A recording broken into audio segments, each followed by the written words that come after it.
Welcome to Secrets of the Eternal. Explore truths and mysteries of the universe, the Watcher's rebellion, the fall of the gods, and the chosen ones. Chapter 1. The World Before the Flood. Imagine, long ago, in an era not found in any modern history book, there existed an astonishing world of unparalleled size and beauty. This was not a primitive society of scattered tribes, but a flourishing civilization, one marked by its majestic sky domes, its cities sculpted from gold, silver, and crystal, shimmering under the heavens. These cities were more than mere architectural marvels.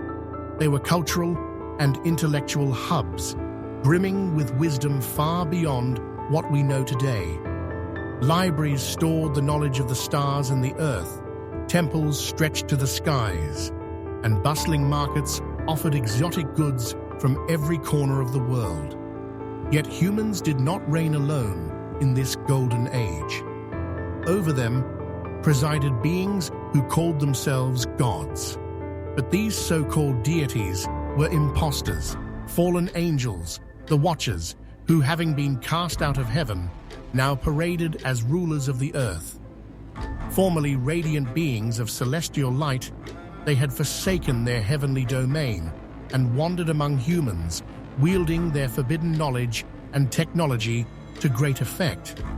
This was an era of legendary kingdoms whose stories now lie buried in the sands of time. Atlantis, a city of shimmering orichalcum, once thrived as a powerhouse of knowledge and innovation.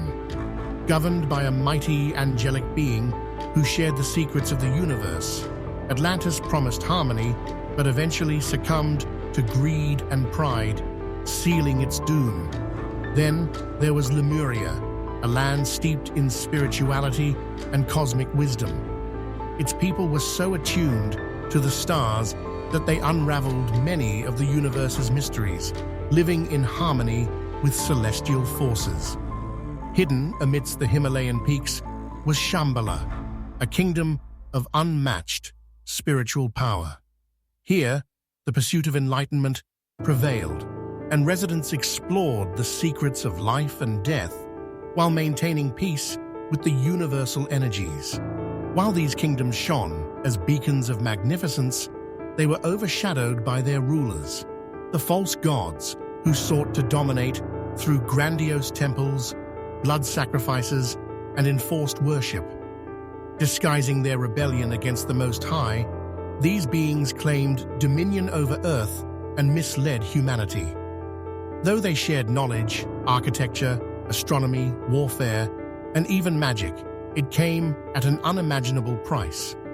Entire civilizations spiraled into chaos, shackled by their newfound creations, and the Watchers' oppressive stranglehold. Yet these gods were no gods at all. They were, in truth, fallen angels, once servants of the one true Creator, driven by ambition and pride to claim what was not theirs. They defied divine decrees, descended from the heavens, and took human wives, giving rise to a fearsome progeny, the Nephilim. Half human, half angel, these giants wreaked havoc, spreading terror and destruction wherever their shadows fell. The original Watchers, tasked by the Most High to guide humanity, had betrayed their noble mission. Once protectors, they became tyrants, driven by lust and a thirst for earthly power. Leading the rebellion was Samjaza, followed by Azael and an army of 200 angels. The betrayal began when they abandoned their divine posts to pursue mortal desires, setting in motion a sequence of events that would alter the course of human history forever. The betrayal had immense repercussions. The earth fell into chaos and violence, guided not by divine order, but by the corruption of beings who were never meant to rule. These false gods, the Watchers who descended from their heavenly posts, were not what they claimed to be. They were fallen angels, once servants of the one true Creator, now claiming Earth for their own in an act of pride and rebellion. Lusting after power, they crossed a sacred boundary, taking human wives and fathering hybrids, known as the Nephilim. These Nephilim were not ordinary beings. They were giants, terrifying in size, strength, and cruelty. With every step they took, humanity trembled. These creatures ruled ruthlessly, bringing terror and destruction wherever they went. The Nephilim weren't just physically overpowering. They wielded supernatural abilities far beyond human comprehension. They could manipulate elements, control the thoughts of men, and seemed almost invulnerable, making them an unstoppable force of devastation. They crushed cities, tore families apart, and left humanity in a state of constant fear, teetering on the edge of extinction. The Watchers, who were once meant to protect and teach, had become oppressors and despots, lording over humanity with their monstrous offspring. In this world, the line between knowledge and ruin became dangerously thin. Humanity in the world before the flood possessed knowledge and technology that would astonish us today. Vast cities filled with marvels of architecture and libraries of advanced understanding dotted the landscape. Yet, this era of brilliance was overshadowed by relentless darkness. The influence of the Watchers and their children left people enslaved to knowledge, twisted by pride and greed. The Earth became a battleground, where innovation coexisted with betrayal, where the pursuit of wisdom was skewed by the malevolent ambitions of the fallen. Despite the overwhelming darkness, tiny flickers of hope remained. Among the chaos, a handful of people stood firm. They resisted the deceptions of the Watchers and refused to bow to the Nephilim. These chosen ones, faithful to the Most High, held tightly to the light of truth. To them, God gave a promise that the corruption and oppression would not last forever. A new beginning was on the horizon. The flood was no random act of devastation. It was a divine intervention, a necessary cleansing meant to restore balance to creation. The earth, tainted by the evil influences of the Nephilim and their angelic parents, needed restoration. The flood offered humanity a chance, a reset, where they could live in harmony once more. It was a sobering reminder that power and knowledge without wisdom and humility can only lead to great suffering and destruction. This story of the pre-flood world isn't just a tale of ancient times. It's a lesson for every age. It teaches us to tread carefully when wielding power and to approach knowledge with reverence. True power lies not in domination, but in love, service, and humility, aligning oneself with the Creator's divine order. The remnants of these lessons remain etched in history, cautioning us against repeating the mistakes of the past. As the flood washed away the remnants of this corrupted era, including the terrifying Nephilim, the memory of that time lingered in the hearts of humanity. Their splendor, their darkness, and their ultimate demise became a testament to the delicate balance required to wield knowledge responsibly. The pre-flood world, though lost beneath ancient waters, speaks to us still, imparting wisdom through its rise and fall. The premise is clear: to walk in the light of truth and to resist the endless allure of power. As this chapter draws to a close, we shift our focus to an even darker tale: the fall of the Watchers themselves and the pact that forever changed the cosmic order. Chapter 2 begins with the tale of Samjaza, the Watchers' leader. These angels, appointed by the Creator to watch over humans, found themselves captivated by the world they observed. Each passing day, their desires grew. The daughters of men, with their beauty and grace, inspired these celestial beings to yearn for more. And Samjaza, cunning and persuasive, planted an idea in their hearts. Why should we only watch? Let us rule ourselves. Let us have sons on earth. With those fateful words, the seeds of rebellion were sown. The lessons of the pre-flood world may be distant, but their truths endure. These tales remind us to remain vigilant against the allure of power and to seek the true light that protects us. As we delve deeper into the unfolding events, Chapter 2 unveils one of the gravest betrayals in cosmic history, the fall of the angels and the ominous birth of the Nephilim. Once, the Watchers were divine beings of immense grace and purpose. Appointed by the Most High, these angels were tasked with watching over humanity, safeguarding and guiding them. However, as they observed the earth, their desires began to grow. The beauty and grace of mortal women captivated them, seducing their senses and igniting forbidden ambitions. At the head of this brewing turmoil stood Samjaza, a charismatic and cunning angel. Known for his wisdom and the powerful sway of his words, Samjaza addressed the other angels. Why should we only watch? Let us rule ourselves. Let us have sons on earth. The idea, though daring to the angels, ignited something deep within them, a dangerous temptation to forsake their divine purpose. They feared the wrath of the Most High, yet were enraptured by the prospect of living as rulers on earth. Samjaza, sensing their hesitation, bound them together with an oath. If you make this pact with me, the blame will fall on all of us. Reassured by the collective responsibility, 200 angels made a fateful decision.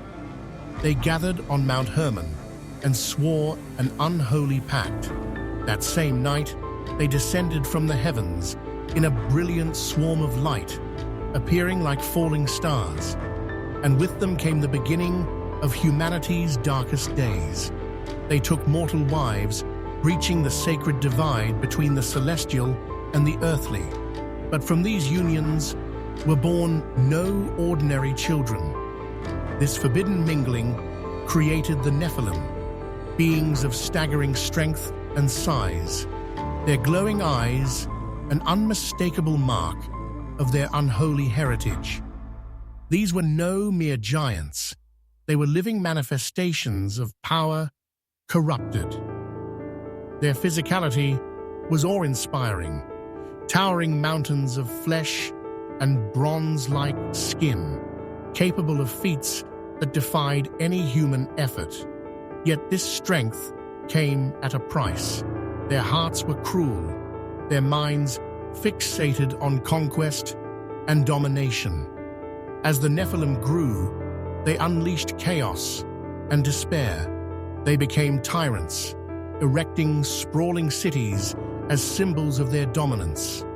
These massive cities, though grand, were drenched in blood and exploitation. Wars erupted, devastating regions and leaving humanity in despair. The Nephilim's cruelty had no limits. They not only oppressed but consumed humanity, turning their brutality into something monstrous. Their reign marked the height of violence and darkness, where even the heavens seemed shaken by the wars and corruption below. The Nephilim's power extended far beyond mere physicality. They used their might to enslave humanity, bending cities to their will and turning Earth into a land of perpetual fear. Their reign is remembered as a time where even the bravest of humans lived under the shadow of terror. Their strength was immeasurable, but it became their undoing. Their story is a chilling narrative of power gone unchecked. Once, angels appointed to protect humanity, they fell, becoming its worst enemies. The Nephilim, beings born of forbidden ambition and unholy unions, ushered in an age of terror that forever altered the path of human history. As we conclude this chapter, the introduction of the Nephilim serves as a cautionary tale about how the pursuit of power can corrupt even the highest beings, leading to ruin for themselves and the world they sought to dominate. Moving to chapter 3, we encounter the false gods and the kingdoms they established following the fall of the Watchers. Every ancient civilization paid homage to a god, a divine ruler whose power shaped their culture. Yet these so-called gods were not divine in the purest sense, but remnants of the rebellious angels who claimed dominion over the earth. Zeus, Poseidon, Hades, these gods of Olympus symbolized power, but each carried the shadow of their fall from grace. The terror and darkness brought by the Nephilim reshaped humanity forever, standing as a harrowing reminder of how power and betrayal can twist even the most divine beings into humanity's worst enemies. Chapter 3 unveils the rise of the false gods and the kingdoms that bore their mark. Every ancient civilization had its god, a divine ruler of immense power, but these revered figures were all part of the same rebellious legion, born of corruption and consumed by pride. Take Zeus, the king of the Greek pantheon, who ruled from Mount Olympus with lightning and thunder in hand. Once a vigilant guardian of the heavens, his boundless pride led him to believe he could bend fate itself. Zeus, along with his brothers Poseidon and Hades, arrogantly divided the world, land, sea, and underworld, as though it was theirs to command. Temples were built in his honor, bull sacrifices were made, and the Greeks prayed fervently for his mercy. Yet Zeus's actions betrayed the image of a benevolent ruler. His wrath shattered mountains, his voice shook the earth, and his many affairs were told as legendary, though they often caused strife and suffering. In the frigid north, Odin, the All-Father of the Norsemen, wove his own legacy. A master of magic and war, he gained wisdom through sacrifices both cunning and bloody, even piercing himself with a spear to unlock the knowledge of runes. Odin shared this knowledge with humanity, teaching the arts of warfare, magic, and smithing. Despite his vast wisdom and influence, deep within his soul lingered an unshakable fear, a dread of Ragnarok, the prophesied end he could not prevent.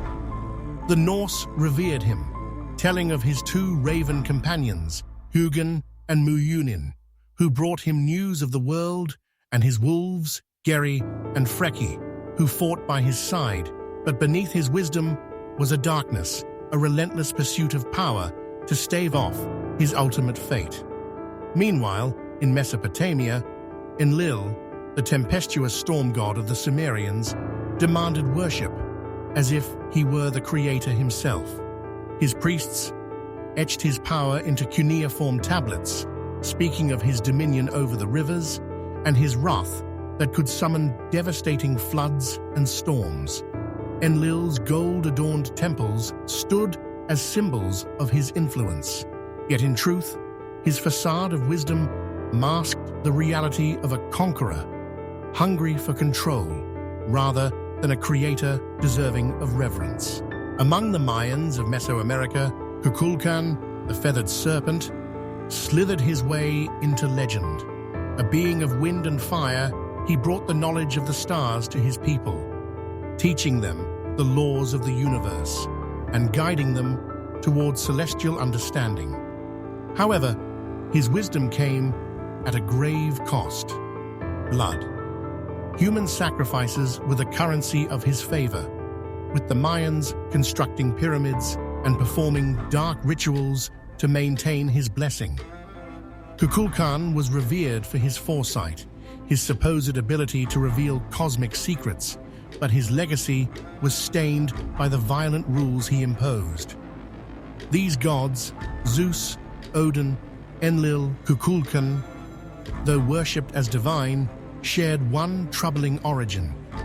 They were Nephilim, hybrid beings born of angel and human unions. They were former guardians of heaven, fallen from grace, now corrupted by their insatiable pride and penchants for violence. Their supernatural abilities loomed immense over humankind, with powers to summon storms, conjure flames, and command the earth itself to tremble. But their rule was far from righteous. They enslaved and oppressed humanity, building magnificent kingdoms on the backs of those they subjugated. As God observed the depths of this corruption, he recognized humanity's suffering and the utter breakdown of creation's harmony. The earth had been overtaken by the Nephilim's pride and tyranny, their kingdoms drenched in blood and despair. This relentless rule could not go unchecked. In divine judgment, God decreed a great flood, a cleansing force to purge the earth of its invaders. The waters rose, swallowing the Nephilim and their kingdoms, dismantling their dominion and bringing an end to their dark age. Amid this destruction, only a few faithful survivors carried forward the promise of a new beginning, a world reborn from the ashes of pride and oppression. The flood was not just an act of wrath, but a chance to restore balance, a renewal that reminds us of the potency of humility and the dangers of power without restraint. The false gods and their kingdoms may have fallen, but their stories echo through history as warnings of the perils of rebellion and unchecked pride. These legends, though cloaked in myth, remind us of the eternal truths: strength without compassion, knowledge without humility, and power without purpose will always lead to ruin. In the next chapter, the story shifts to those who survived the flood, carrying with them the seeds of humanity's redemption. The Nephilim ruled with unmatched cruelty, and their reign influenced nearly every culture of the ancient world. These hybrid beings, corrupted by pride and violence, were not content with mere power. They sought to remake the earth in their oppressive image. Though they were once destined to serve as guardians of heaven, their rebellion against the Creator led them to descend to earth and establish dominion over humanity. Their immense strength made them untouchable. Their supernatural abilities allowed them to ignite fire at will, summon violent storms, and even cause the ground to quake beneath their feet. These powers, combined with their sheer size and resistance, made them giants among mortals, feared and worshipped as gods. The Nephilim built sprawling cities of stone, raised pyramids, ziggurats, and fortresses that towered over the landscape. These structures were enduring, designed to defy both the test of time and the forces of nature. They created civilizations steeped in oppression, where they enslaved the people they ruled over, demanded tributes, and seized whatever they desired. Fear governed the relationship between humans and these false gods. Entire societies revolved around their worship in desperate attempts to appease the Nephilim's wrath. Elaborate rituals dominated daily life, with sacrifices, both animal and human, offered at grand temples and altars. In the eyes of their subjects, these acts were necessary to retain the favor of the gods, and failure to comply meant unimaginable punishment. The fear of the Nephilim and their merciless dominance was deeply rooted in human consciousness. Legends of their power and malevolence were passed down from generation to generation, shaping ancient cultures and religions. Despite their seemingly unshakable power, whispers of hope endured. The longing for their reign to end persisted in the hearts of those who dreamed of a return to divine justice. Yet the stories of the Nephilim and the civilizations they ruled paint a bleak picture of humanity's despair. Times were dire, and it seemed no force could topple these monstrous rulers. Then came the flood, a divine intervention to correct the corruption plaguing the earth. The Nephilim, their kingdoms, and their cruel legacies were washed away. Only a few survivors remained, tasked with the monumental responsibility of rebuilding humanity anew. However, even in this new world, the stories of the Nephilim and their devastating influence would linger, a warning of history's darkest hours. Amid this darkness rose one figure who stood apart, Enoch, a prophet of the Most High. While the world succumbed to fear and sin, Enoch remained steadfast, resisting the temptations of false gods and illustrating righteousness in the face of near-constant corruption. Enoch wasn't a king, a warrior, or a priest, but God chose him for a purpose far greater than worldly titles. As a voice of divine truth, his role was to warn humanity of the judgment to come. Gifted with prophetic visions, Enoch glimpsed the dire future awaiting the earth. He saw the devastating misuse of the divine powers granted to the fallen angels, the bloodshed perpetrated by the Nephilim, and the earth itself crying out for justice. These visions were vivid and wide-reaching, more than just dreams. They were windows into reality, revealing what was yet to unfold. Enoch chronicled his revelations, penning warnings for his contemporaries and future generations. One of his most prominent messages declared, "The earth wants justice. Its blood is crying out to heaven. The earth is full of sin, and its cries have reached the highest places. The watchers who fell will be punished. Their children, the giants, will be destroyed, and the world will be washed clean by water." His forewarning painted a grim yet exact picture of the coming flood, a divine act not just to judge the world, but to cleanse it of the corruption instilled by the Nephilim and their fallen ancestors. While Enoch's words were clear and urgent, they fell on deaf ears. His contemporaries mocked him, viewing him as nothing more than an eccentric outcast. "Look around, prophet," they sneered.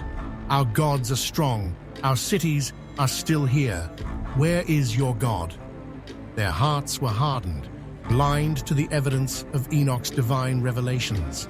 The false gods despised Enoch's presence. Though they pressed their followers to ridicule him, they themselves could not harm him, protected as he was by the Most High. Enoch's life became a beacon of resistance, his unwavering belief in the face of near-universal rejection a testament to his faith. The story of the Nephilim and Enoch marks a critical turning point. While fear reigned over humanity, Enoch's prophecies foretold the redemption awaiting those who endured. As false gods rose to claim dominion over the earth, Enoch's presence reminded humanity of a greater, eternal truth. Nothing, no matter how powerful, could withstand the righteous hand of the Creator.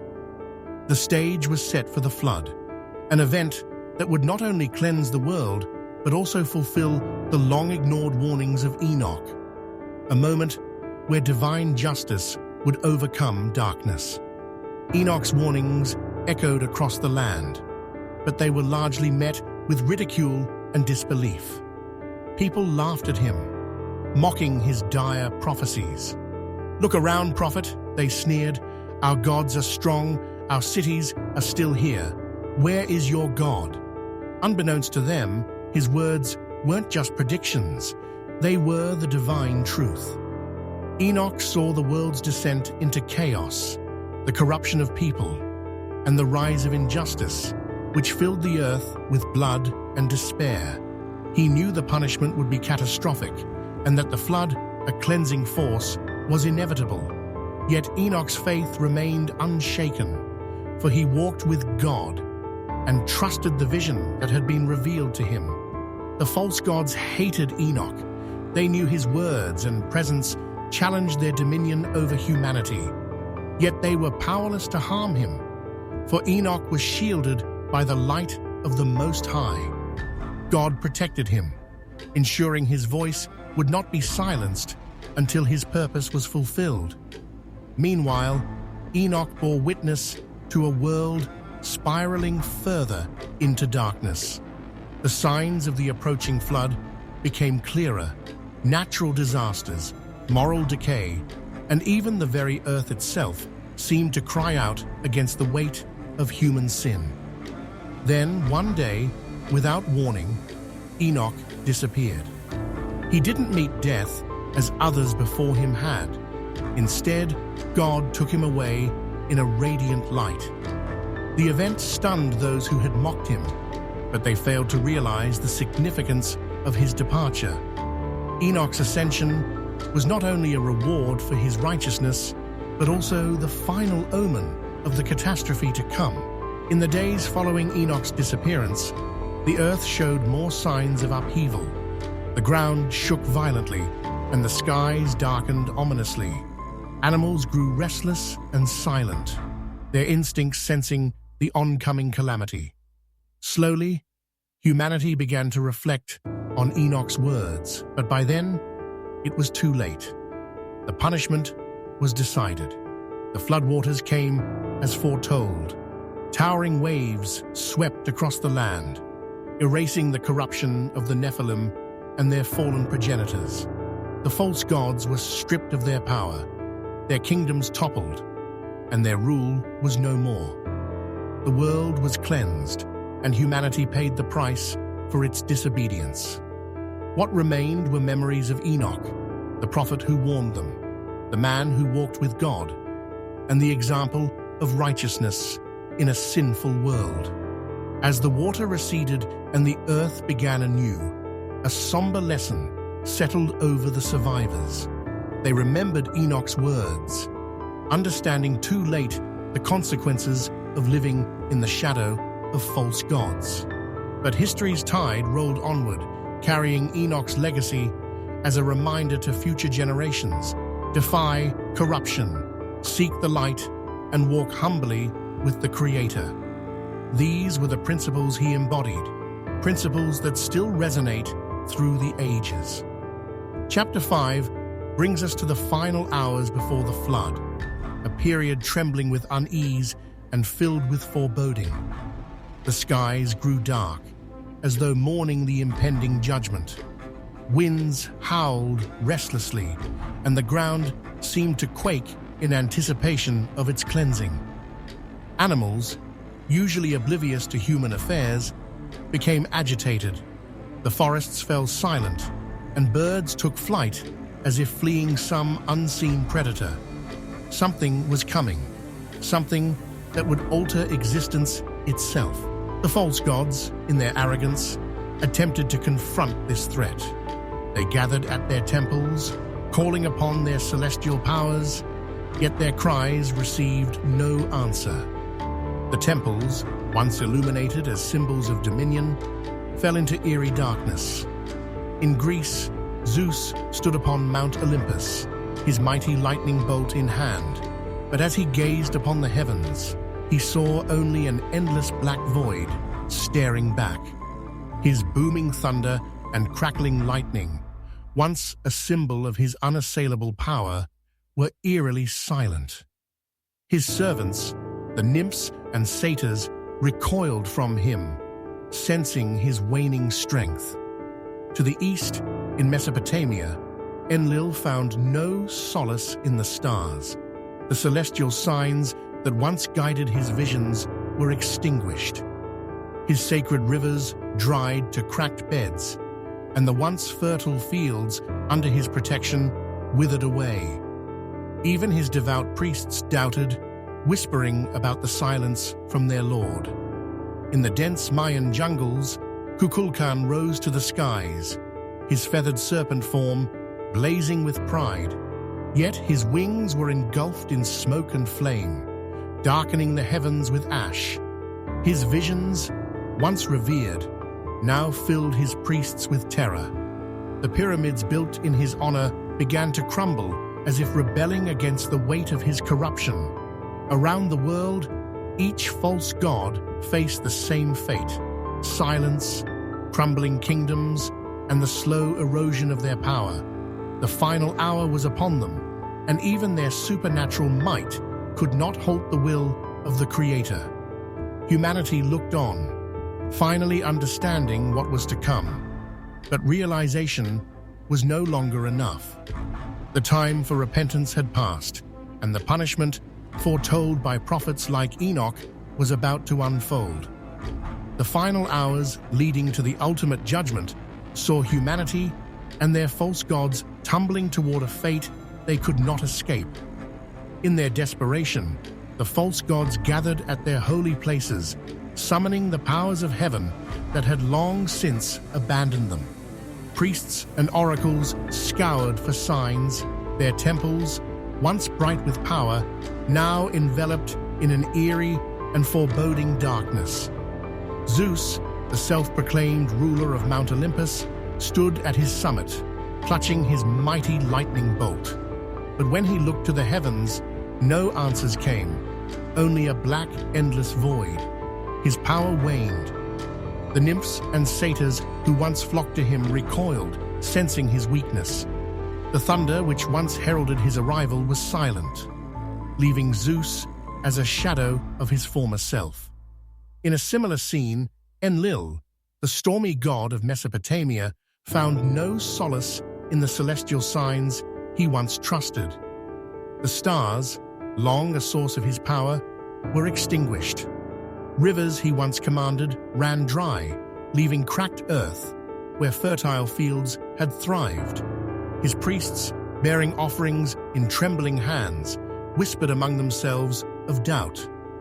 In the thick jungles of Mesoamerica, Kukulkan soared into the skies, his feathered wings ablaze with pride.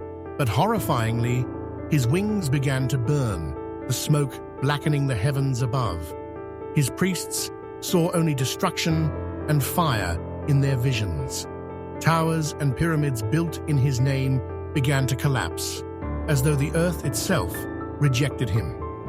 Even Odin, the wise one of the Norse pantheon, could not deny the inevitable.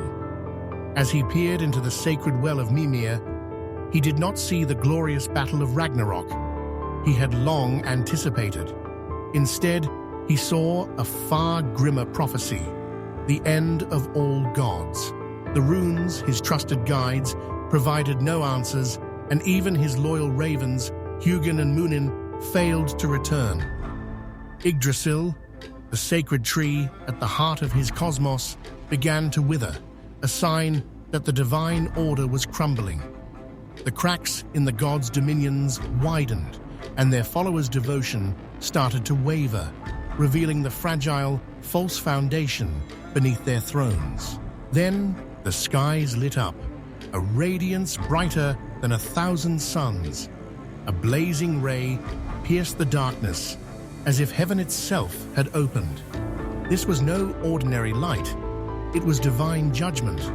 The fallen angels, who once soared in celestial glory, found themselves cast down, their cries echoing as they careened to earth. Once beings of pure, radiant energy, they were now bound to corporeal forms.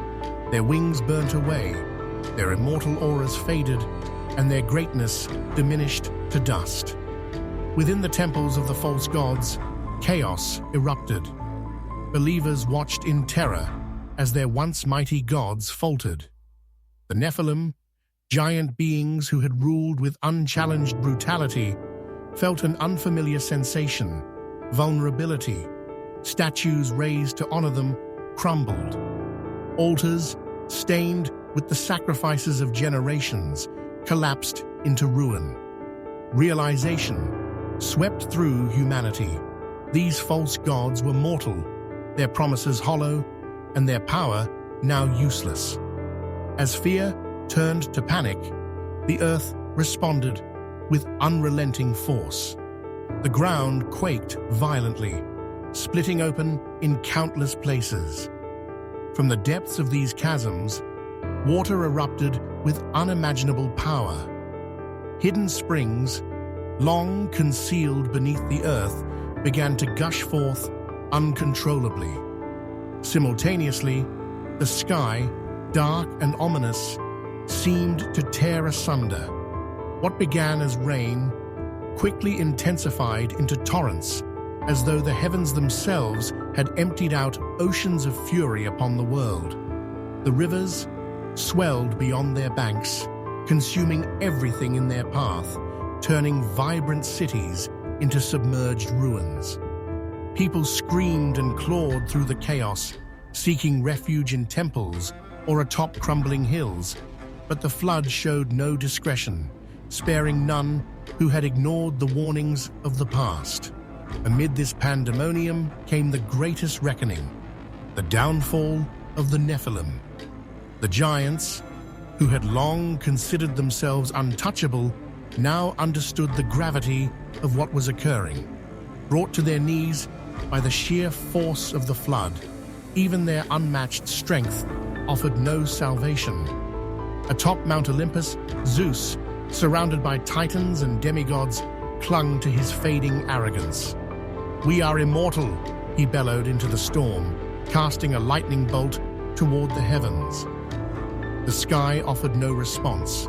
His once awe-inspiring bolt fizzled weakly, and acid-like rain burned his divine flesh. The Nephilim, these mighty giants born of forbidden unions, faced the inescapable truth.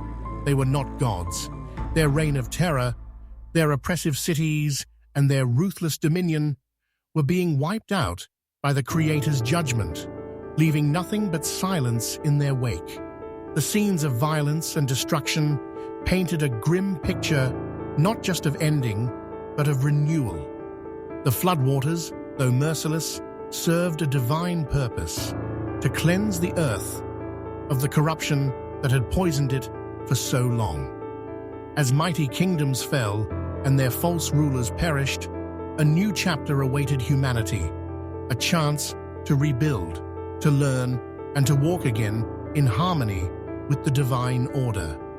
But for now, the storm raged on, and the earth continued to tremble beneath the weight of its long overdue reckoning. The sky and earth unleashed their full fury, signaling a judgment unlike any before. The clouds tore apart with unimaginable force, cascading water not in mere drops, but in torrential streams, as though the heavens themselves had been ripped open. Simultaneously, the Earth's crust fractured violently, releasing hidden oceans from the abyss. Springs unknown to mankind erupted in an endless flow, their force carving through the land with relentless might. Entire cities descended into chaos. People sought refuge, desperately fleeing to temples and holy places, but the statues and altars they prayed to offered no solace. The false gods, once exalted, were powerless in the face of the Creator's wrath, themselves as doomed as their followers. The Nephilim were the first to understand the gravity of what was happening.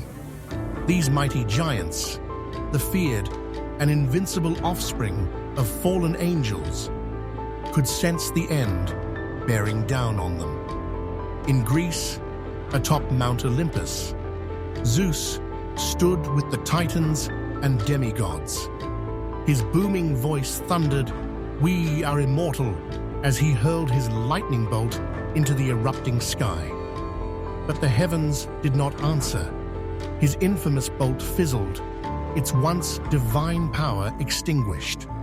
Acid-like rain fell from the skies, burning his skin and stripping him of the strength that had made him a god among men. One by one, the titans fell, swallowed by the unforgiving floodwaters. Zeus fought to the bitter end, but even he could not escape the torrent. He disappeared, consumed by the churning waves. In Mesopotamia, the ziggurats stood as the last remnants of once mighty cities. Enlil and Enki watched grimly as the Euphrates overflowed, drowning everything in its path. Enki, the bringer of knowledge and false enlightenment, tried one last time to wield his power. He spoke words of magic, casting rituals to halt the flood, but his efforts were in vain. The true creator had stripped away his authority.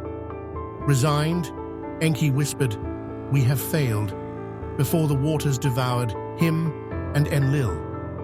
In the icy reaches of Scandinavia, Odin accepted the inevitable.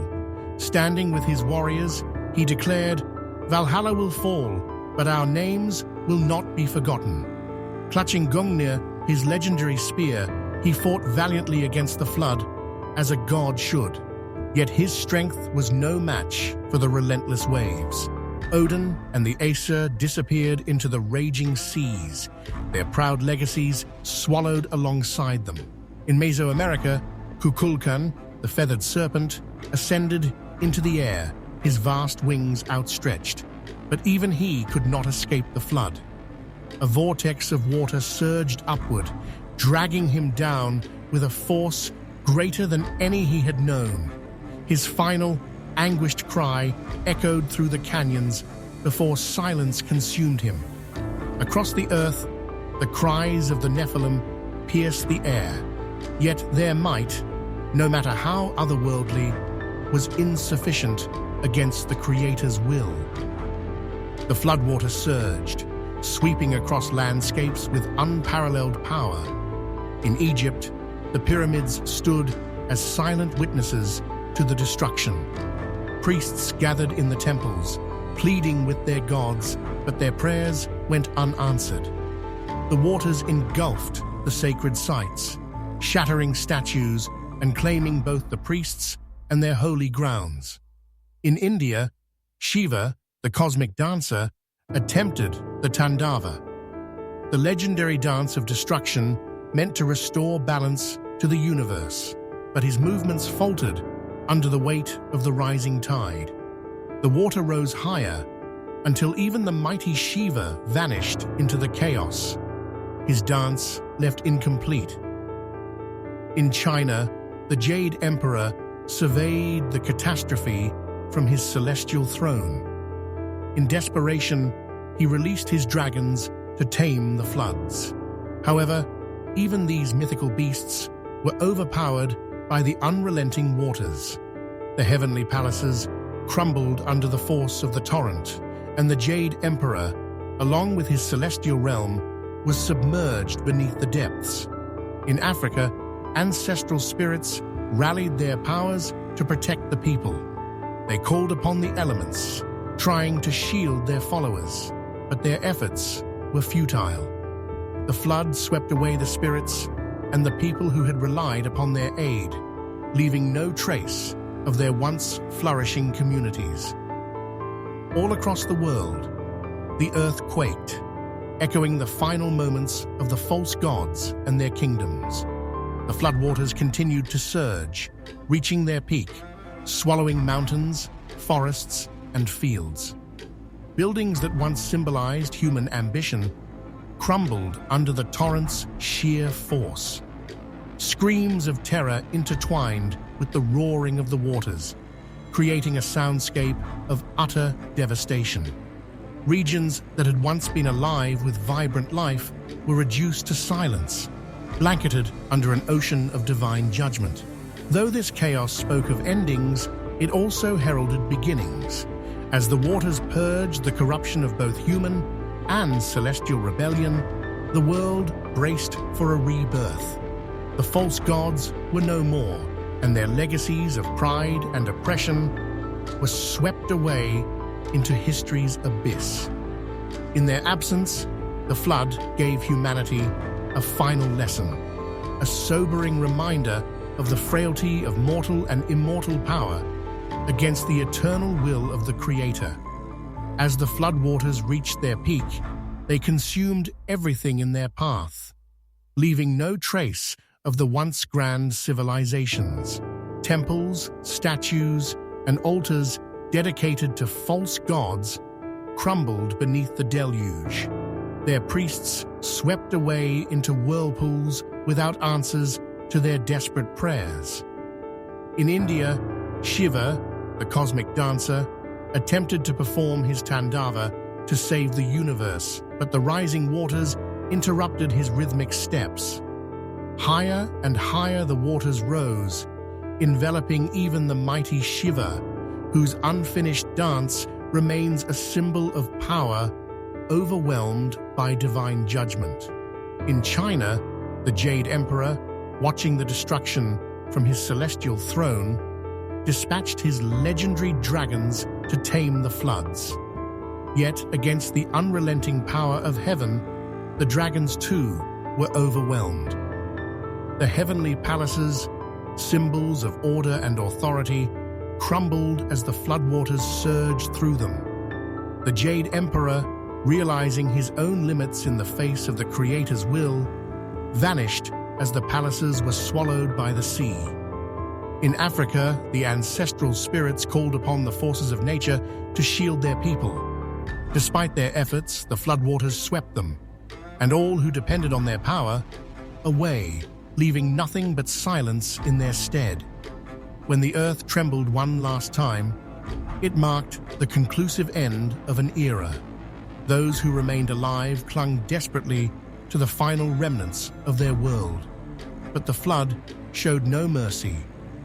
It consumed homes, forests, mountains, and all symbols of humanity's past pride. The world, as it once was, had ceased to exist, and from these waters, only renewal awaited. The false gods had fallen, but their names would echo forever as a warning, an eternal reminder of the power of the divine and the fleeting nature of even the greatest empires. The flood's chaos paved the way for an extraordinary chapter in history, the rescue of the righteous and the chance for humanity's redemption. Chapter 7. The Chosen Ones. The flood spared only those who had been chosen by the Creator, individuals from every great civilization whose faith and purpose aligned with the divine will. These chosen ones were not mere survivors, but carriers of hope, tasked with preserving humanity and laying the groundwork for a renewed world. Among them was Noah, who, after decades of adhering to God's command to build an ark, saw his faith vindicated. Despite years of ridicule and mockery, Noah remained steadfast. When the first drops of rain began to fall, he led his family and the pairs of animals into his ark. As the floodwaters rose and swallowed everything, Noah's ark was lifted, floating safely above the destruction below. His faith and unwavering obedience to the Creator's will made him an exemplar of devotion, and his role extended far beyond saving his family. He was chosen to lay the foundation for humanity's rebirth. From the ancient lands of Sumer came Utnapishtim. He, too, was warned of impending doom, but by Enki, a Sumerian god. However, this warning was not an act of kindness. Enki only hoped that one of his followers would survive to restore his own influence. Yet, as Utnapishtim's barge carried him across the floodwaters, he realized the futility of the false god's power. Rejecting Enki, he directed his prayers to the Most High, understanding that redemption lay not with the fallen gods, but with the one true Creator who oversaw all. In Egypt, Giora, a priest with prophetic knowledge of the catastrophe, took decisive action. He foresaw the Nile overflowing not as seasonal flooding, but as a devouring force that would engulf the entire land. Driven by this vision, Giora built a vessel large enough to carry his family and preserve the cultural knowledge of his people. As the pyramids vanished below the waves, Giora set sail westward. His journey reflected not just the survival of his loved ones, but also the preservation of human wisdom for future generations, symbolizing the importance of safeguarding both life and legacy. Among the Hopi people, a shaman had visions of a great serpent that would consume the land. Following his prophetic insight, he guided his people to seek refuge in underground caves. Hidden below, they waited patiently as the floodwaters raged above. When they finally emerged years later, they found a cleansed world, free of false gods, where they could begin anew. The Hopis' reliance on their connection to the earth and spiritual forces not only saved them, but also guided their path into a new era. Their prophets were leaders whose insights ensured their survival and progress. Across all these tales, a common thread remained. Those who followed the Most High were protected. The flood purged the old empires and washed away the corruption that had plagued the earth, granting a select few the chance to rebuild.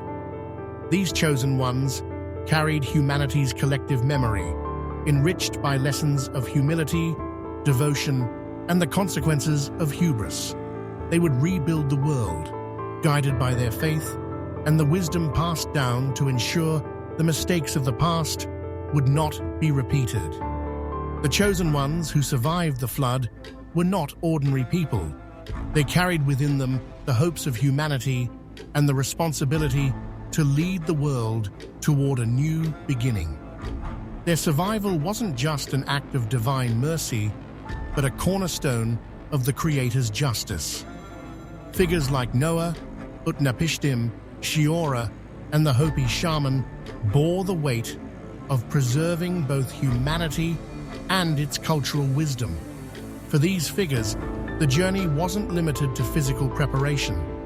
It involved profound spiritual trials that tested their faith, resolve, and understanding of their role in the divine plan. Noah, mocked and isolated for decades while building his ark, remained steadfast. When the skies erupted and the floodwaters surged, he led his family and God's commanded animals into the ark, not as a mere act of survival, but as a demonstration of faith, devotion, and absolute trust in the Creator. The ark became symbolic, floating above the destruction, a metaphor for unwavering belief navigating the depths of despair. Similarly, Utnapishtim, the wise man of Sumer, faced a deeper revelation on his barge. Though warned by Enki, one of the old false gods, he realized that salvation lay not with these fallen beings. Instead, he rejected their hollow promises and turned his prayers to the Most High, discovering that the one true Creator held ultimate authority. Through this realization, Utnapishtim's physical survival also became a spiritual transformation. In Egypt, Shiora, who witnessed the Nile's impending wrath in prophetic visions, carried not just his family, but the essence of his culture aboard his vessel. His decision to preserve knowledge alongside life highlighted his understanding of continuity, ensuring that the wisdom of the past could serve the redemption of the future. For the Hopi people, their shaman's visions of the coiling serpent were not mere warnings, but instructions for survival. Leading his people into the protective embrace of the earth's caves, he underscored that a connection to the natural world and spiritual guidance would offer a path through catastrophe. When the floodwaters receded, the Hopi emerged to a cleansed world, prepared to rebuild with teachings drawn from both resilience and reverence. Despite their eventual triumph, these chosen figures faced obstacles as overwhelming as the floodwaters themselves. Their journey required not only preparation, but an inner reckoning, a recognition of their duty, and a firm grasp on faith that was at times elusive. Noah, Sheorah, and others stood at the precipice of unimaginable destruction, grappling with the knowledge that the fate of humanity rested upon their shoulders. The impending flood was not merely a test of survival, but a spiritual crucible, forcing them to confront fear, doubt, and the heavy burden of their divine task. In the moments as the earth began to tremble and the waters surged, these figures were no longer bound by uncertainty. Noah's faith transitioned from steadfast obedience to unshakable conviction, solidified by his first-hand experience of divine power. For Utnapishtim, the flood became the final proof of the false god's emptiness. Sheorah's foresight allowed him to preserve not only life, but also human culture, ensuring the lessons of the past could contribute to the world's reconstruction. Despite the monumental trials they endured, their unwavering devotion and clarity of purpose allowed them to emerge stronger, carrying humanity's future forward. When the waters receded and the sun rose over a transformed earth, the chosen ones emerged as symbols of resilience, perseverance, and divine favor. Their stories became guiding lights for future generations, ensuring that the lessons of the flood would not be forgotten. These stories of faith and triumph were not only a testament to the power of the Creator, but also a reminder that even in humanity's darkest hour, hope and redemption could prevail. The aftermath of the flood saw humanity stepping into a dawn of renewal. The chosen ones, having survived both external and internal challenges, embraced the monumental responsibility of ensuring the survival of truth, justice, and humanity's moral compass. They became leaders, teachers, and guardians of the next era, tasked with passing down both the lessons of humility and the importance of living in alignment with divine will. The scars of the flood were etched into the earth and memory alike, not as symbols of destruction, but as reminders of the fragility of pride and the enduring strength of faith.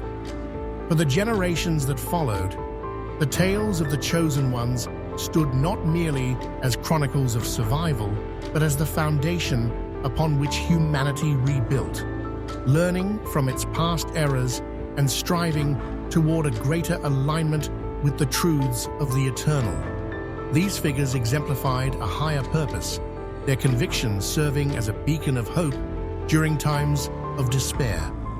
Their survival was not marked by chance, but by purpose, a purpose to lead humanity toward a deeper understanding of faith, resilience, and renewal.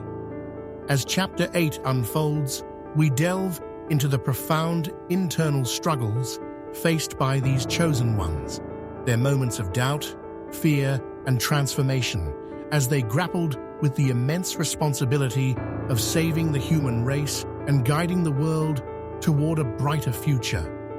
The stories of the chosen ones became enduring symbols of hope and faith, their actions inspiring humanity for generations. The new world that emerged after the flood stood as a testament to the unyielding power of true faith and the unwavering devotion of those selected by the Creator. These individuals had not only survived, but had led humanity through its darkest hour, fulfilling their divine task and setting the foundation for a renewed world. But being chosen was never an easy burden. For these select few, the flood wasn't only a test of physical endurance, but a profound spiritual challenge. Chapter 8 reveals the inner struggles of the chosen ones, doubts, fears, and self-reflection that shaped them into symbols of faith and resilience. The Great Flood was as much a trial for the spirit as it was for the body. While each chosen figure faced unique circumstances, they shared common battles with uncertainty and self-doubt. They weren't born as heroes. They became heroes by confronting their own vulnerabilities. At the heart of that struggle was the daunting realization that they were humanity's last hope.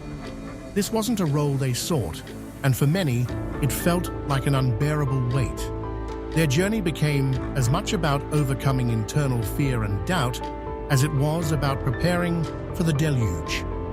Among these figures was Noah, a man whose faith would come to symbolize steadfastness for millennia.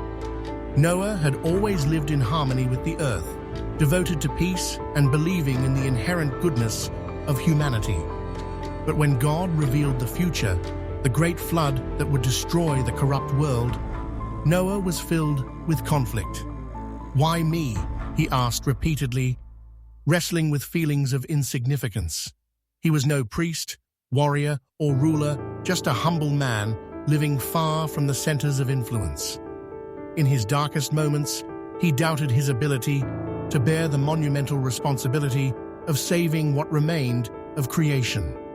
Noah's challenge wasn't limited to building the ark. It was grappling with the knowledge that he alone remained righteous in a world consumed by corruption. The scorn of others only deepened his despair. How could he prove the greatness of the true God to a world that had turned toward false gods? The weight of his calling often pushed him to his limits.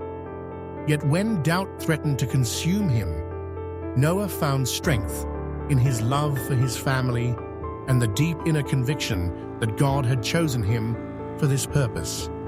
His family became his anchor, their presence reminding him of the importance of his mission. Even when he couldn't fully comprehend God's overarching plan, he pressed forward, his unwavering faith lighting the way through the darkness. From the ancient city of Sumer came Utnapishtim, widely revered for his wisdom. But wisdom alone wasn't enough to shield him from the spiritual turmoil of the flood. When warned by Enki, one of the Mesopotamian gods, Utnapishtim was flooded with uncertainty. Enki's warning was unclear, more manipulative than merciful, leaving the wise man deeply confused. Enki, like many of the fallen gods, sought to preserve his dwindling influence by ensuring one of his followers endured the flood. Yet Utnapishtim, seeing through the ambiguity, began to question everything he had once held sacred. The false gods had always positioned themselves as omnipotent and all-knowing, but now their cracks were visible. Are they really gods at all? Utnapishtim pondered as doubt gnawed at him. While constructing a barge to preserve life, he realized that the beings he once revered as gods were nothing more than deceivers. Their attempts to maintain power over humankind had been a selfish game, and Utnapishtim began to see the truth. In the quiet moments aboard his vessel, as the seas raged outside, he directed his prayers to the one true Creator, discovering a faith he had never known. His journey became one of enlightenment, where wisdom was no longer bound to the false ideologies of the past, but aligned with the Most High's plan. The inner struggles of Noah and Utnapishtim highlight the profound spiritual dimensions of the flood's narrative. For Noah, faith was his foundation, reaffirmed not in answers, but in continued trust. For Utnapishtim, it was a journey from deception to clarity, a transformation that would define his place among the chosen. Both men faced internal battles as immense as the flood raging outside, yet it was through these trials that they emerged as guiding lights for humanity. Their doubts and vulnerabilities weren't signs of weakness, but reminders of the incredible strength it takes to trust in something greater than oneself. As the floodwaters continued to rise, and the earth quaked under the force of divine judgment, the chosen ones endured not just the physical onslaught, but the emotional turmoil of leading humanity's survival. Noah and Utnapishtim acted not only as saviors of life, but as guardians of faith, proving that through perseverance and trust in the eternal truths of the universe, even the darkest moments could pave the way for renewal.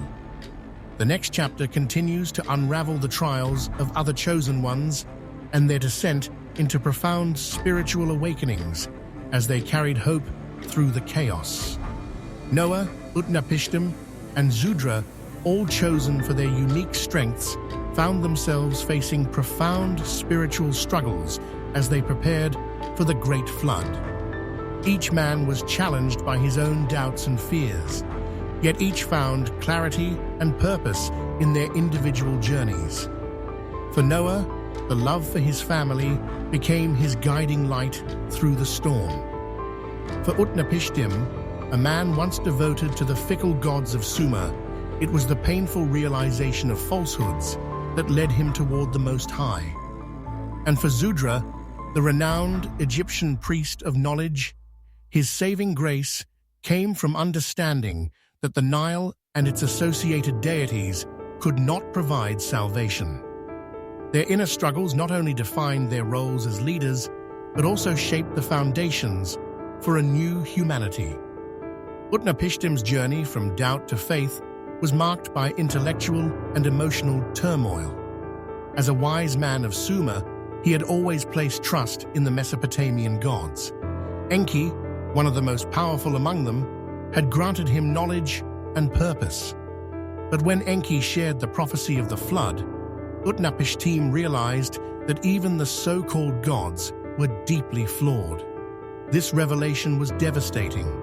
Everything Utnapishtim had dedicated himself to seemed hollow. Were these beings false gods all along? The gods are not the answer, he thought, as clarity pierced through his confusion. I must pray to the true God, not to these deceivers.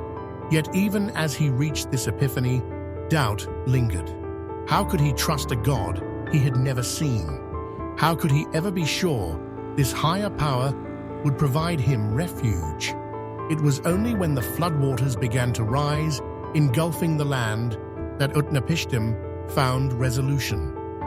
The ferocity of the flood became proof of divine truth, an answer to his spiritual conflict. He anchored his faith in the unseen Creator, knowing that aligning himself with truth was the only path to survival. Meanwhile, Zudra, the Egyptian priest, faced a similar unraveling of old beliefs.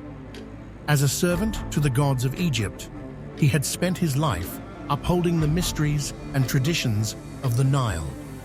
His wisdom was legendary, enough to influence kings and inspire countless followers.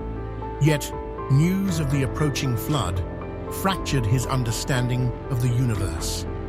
Zudra's devotion to the Nile, viewed as the lifeblood of Egypt, was shaken. Could the gods he served truly be powerless to stop this impending doom? These questions weighed heavily as he labored to prepare a ship that would preserve not only his family, but also the cherished knowledge of his culture. Even this monumental task stirred doubts. Would building a ship truly save him, or was this simply a futile effort? His faith in the gods crumbled as he grappled with fear and uncertainty. But from this emotional storm emerged a pivotal realization. It is not the Nile that nourishes us, but the true God. This understanding ignited a strength within him, allowing Zudra to move beyond doubt and embrace the leadership needed to carry humanity's ancient wisdom into the new world.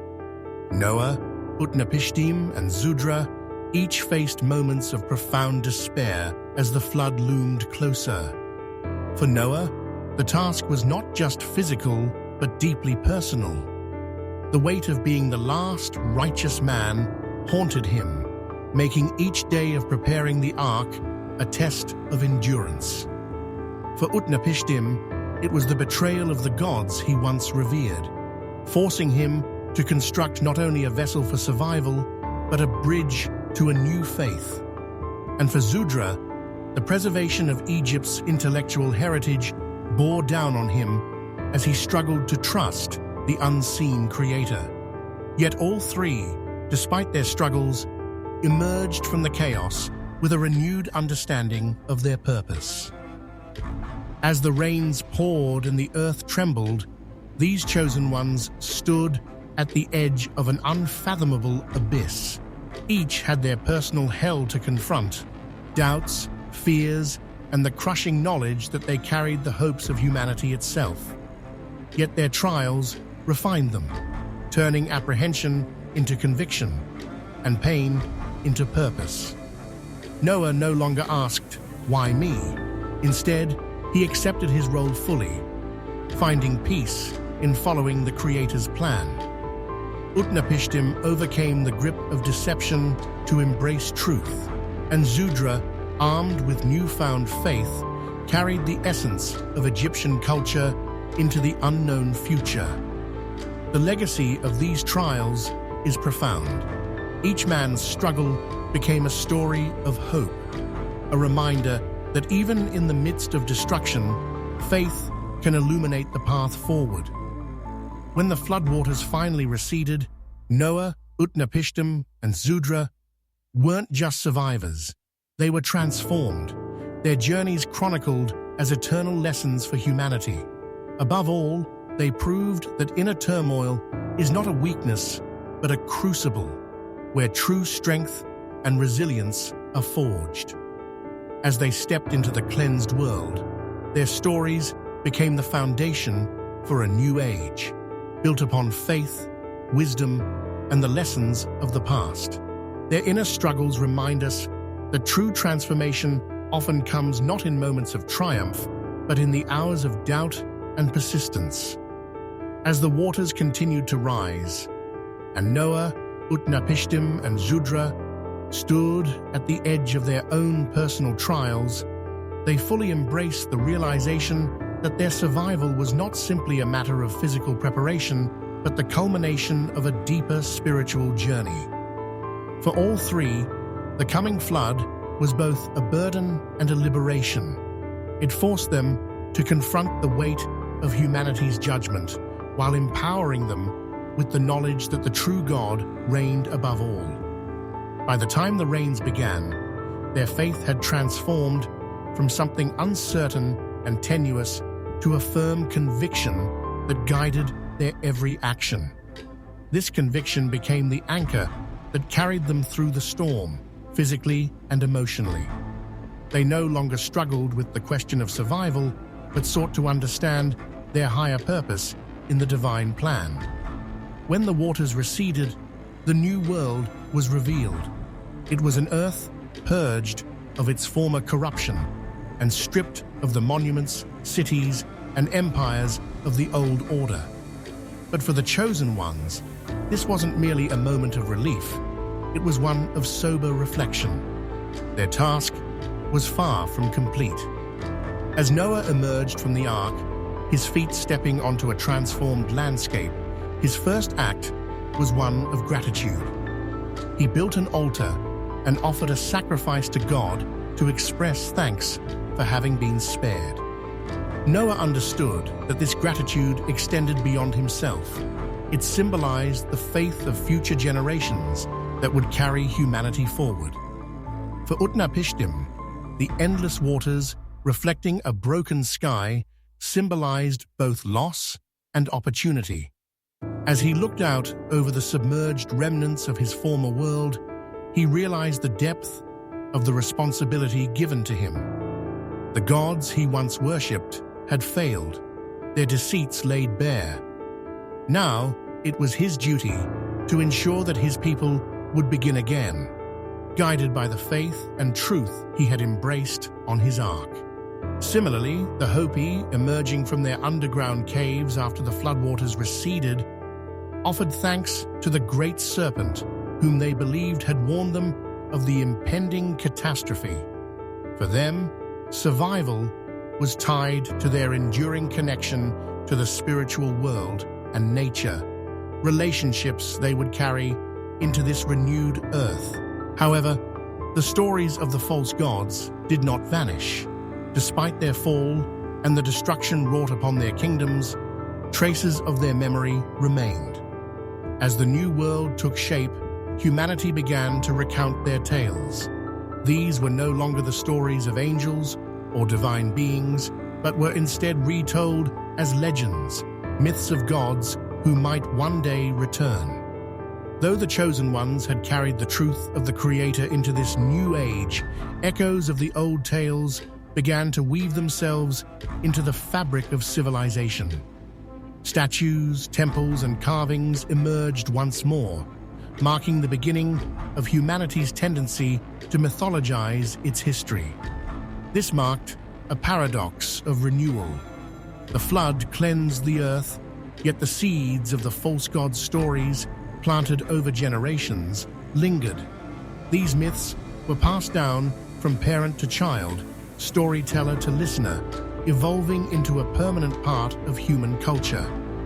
The chosen ones, armed with their experiences and faith, faced the monumental task of guiding future generations away from the failings of the past, without erasing the lessons contained in those very failings. Their burden grew not lighter, but more complex in a world both new and strangely familiar. Chapter 9.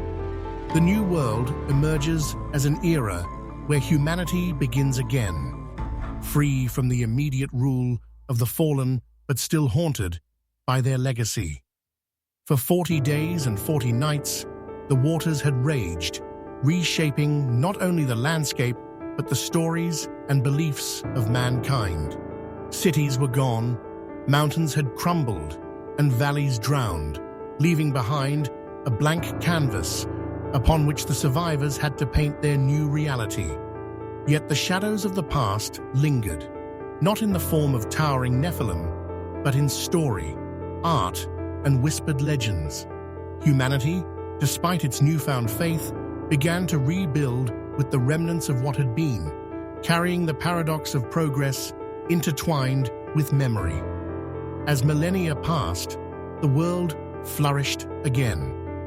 People populated lands anew, rebuilding cities and forming civilizations steeped in progress, science, and culture. Yet, they could never erase the memory of the flood, a dual legend of destruction and renewal. The chosen ones, Noah, Utnapishtim, Zudra, and the others, remained immortalized in stories, not as mere survivors, but as figures who embraced transformation amidst chaos. Their faith lit the way for rebirth and renewal, ensuring the lessons of the flood would ripple forward, shaping age after age. As the waters receded, the world began anew. Yet, while the survivors embraced a fresh start, the shadows of the past lingered. The names of the false gods, Zeus, Odin, Enlil, Kukulkan, lived on, whispered in legends and etched into human memory. Humanity, despite its renewal, carried echoes of the flood and the fallen with it, shaping a culture entwined with both salvation and warning. Millennia have since passed. Civilizations flourished. Humanity achieved progress in science, art, and culture, and the world continued to evolve. But within this forward motion, the memories of the flood began to fade. Though the false gods never returned, their tales remained, mythologized, immortalized, and waiting in the collective consciousness of humankind. Deep beneath the earth, locked in darkness, the fallen angels remain imprisoned. Their power broken, yet never forgotten, they linger as specters of divine judgment. They wait for the day of their final reckoning, a moment when they will emerge once again, testing whether humanity has learned from the lessons of the flood or remains bound to repeat the mistakes of the past. The flood was more than just a story of destruction. It was a story of rebirth, resilience, and choice. It leaves us to ask, have we truly learned? Will we stand firm in the face of similar trials?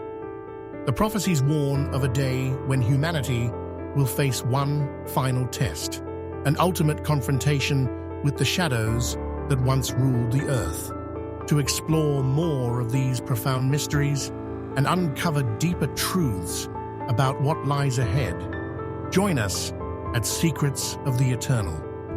Together, we'll delve further into the wonders that connect the past, the present, and the timeless truths of our universe.